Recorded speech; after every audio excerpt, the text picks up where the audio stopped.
جادوئی library adventure ہے ایک زمانے میں ایک عجیب و غریب قصبے میں جو پہاڑیوں اور سرگوشیوں کے جنگلوں کے درمیان بسی ہوئی تھی وہاں ایک عظیم الشان پرانی لائبریری کھڑی تھی۔ یہ صرف کوئی لائبریری نہیں تھی، یہ جادوئی لائبریری تھی جہاں کتابیں صرف کہانیاں نہیں تھیں بلکہ ناقابل یقین مہم جوئی کا دروازہ تھیں۔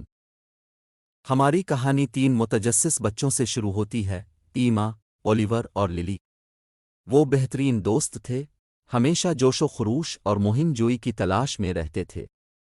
ایک دھوپ والی دوپہر انہوں نے اس پراسرار پرانی لائبریری کو تلاش کرنے کا فیصلہ کیا جس کے بارے میں انہوں نے بہت کچھ سنا تھا لیکن کبھی اندر جانے کی ہمت نہیں کی۔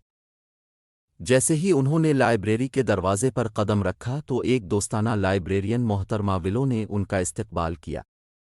اس نے گرمجوشی سے مسکرا کر ان کا خیر مقدم کیا، جادوئی سفر پر جانے کے لیے ان کی بے تابی کو محسوس کیا۔ محترمہ ولو انہیں لائبریری کے ایک چھپے ہوئے حصے میں لے گئی جو قدیم ٹومز اور چمکتے ہوئے مخطوطات سے بھرا ہوا تھا۔ ان کتابوں میں کائنات کے راز پوشیدہ ہیں، اس نے سرگوشی کی۔ لیکن ہوشیار رہو کیونکہ وہ بھی بڑی طاقت رکھتے ہیں۔ ہر شکل اور سائز کی کتابوں سے بھری شیلف پر نظر ڈالتے ہی بچوں کی آنکھیں حیرت سے پھیل گئی۔ ہر کتاب اپنی منفرد توانائی کے ساتھ نبض کرتی نظر آتی ہے، انہیں اپنے صفحات کو دریافت کرنے کا اشارہ کرتی ہے۔ محترمہ ولو کی رہنمائی کے ساتھ بچوں نے ایک خصوصی کتاب کا انتخاب کیا۔ ایما نے ایک کھوئی ہوئی شہزادی کو بچانے کی جستجو میں ایک بہادر نائٹ کے بارے میں ایک کتاب کا انتخاب کیا۔ اولیور نے ایک شرارتی جادوگر کے بارے میں ایک کتاب کا انتخاب کیا جو اپنے جادو پر قابو پانا سیکھ رہا تھا، اور للی نے چھپے ہوئے خزانے کی تلاش میں نڈر متلاشیوں کے ایک گروپ کے بارے میں ایک کتاب کا انتخاب کیا۔ جب انہوں نے اپنی کتابیں کھولیں تو وہ اچانک چمکتی دھول اور گھومتے رنگوں کے چکر میں ڈوب گئے۔